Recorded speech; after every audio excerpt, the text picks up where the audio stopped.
देश के पवित्र जैन तीर्थ स्थल संवेद शिखरजी के मुद्दे के बाद एक बार फिर पूरे देश का जैन समाज आक्रोशित नजर आ रहा है।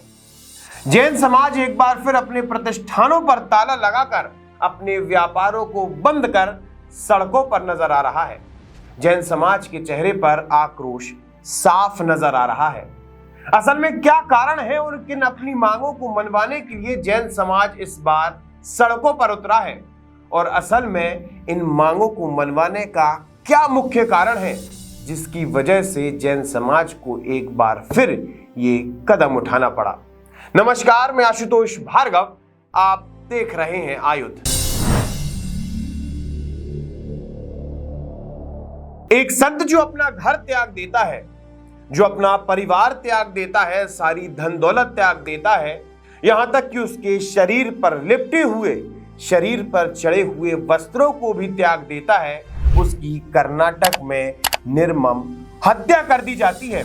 उस संत के टुकड़े टुकड़े कर दिए जाते हैं। असल में ये पूरा मामला कर्नाटक का है, जहां पर चिकोड़ी जिले के हीराकोड़ी गांव में एक आश्रम है जिसका नाम है नंदीगिरी आश्रम, और उस आश्रम में रहते थे आचार्य काम कुमार नंदी महाराज, जिन्हें गांव वालों ने आखिरी बार 5 जुलाई को देखा।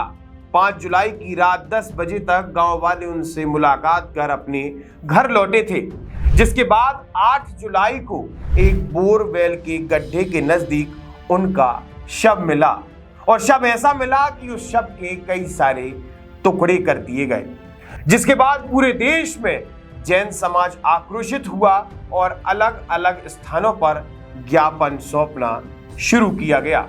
जैसे ही पूरे देश भर के जैन समुदाय का दबाव कर्नाटक सरकार पर बना, वैसे ही कर्नाटक सरकार ने अपनी कार्रवाई शुरू की, और उस कार्रवाई के बाद 2 आरोपियों को गिरफ्तार किया जो कि मुस्लिम समुदाय से हैं।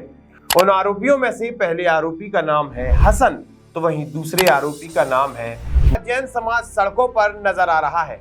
अलग अलग स्थानों पर राष्ट्रपति और गृह मंत्री के नाम ज्ञापन सौंपा जा रहा है, और साथ ही बीते 3 दिनों पहले मतलब 17 तारीख से देश की राजधानी दिल्ली के जंतर मंतर पर जैन समुदाय का आंदोलन सतत जारी है। देश भर में चल रहे जैन समाज की प्रदर्शन की 5 प्रमुख मांगे हैं। सबसे पहली, सुरक्षा। जिस प्रकार से कर्नाटक में मुनिश्री की निर्मम हत्या की गई, इसके चलते ही इसकी वजह से देश भर में समस्त जैन समाज के संतों की सुरक्षा की पूरी जिम्मेदारी सरकार की होनी चाहिए। जैन समाज की दूसरी मांग है कि जैन मंदिरों पर कब्जा किया जाता है। बीते दिनों झारखंड के संवेद शिखरजी को तीर्थ स्थल की जगह पर्यटन स्थल में बदल दिया गया था, जिसके बाद जैन समाज सड़कों पर नजर आया था। बिल्कुल इसी तरह गुजरात के जैन तीर्थ स्थल पालीताना में भी स्थिति बनी हुई है।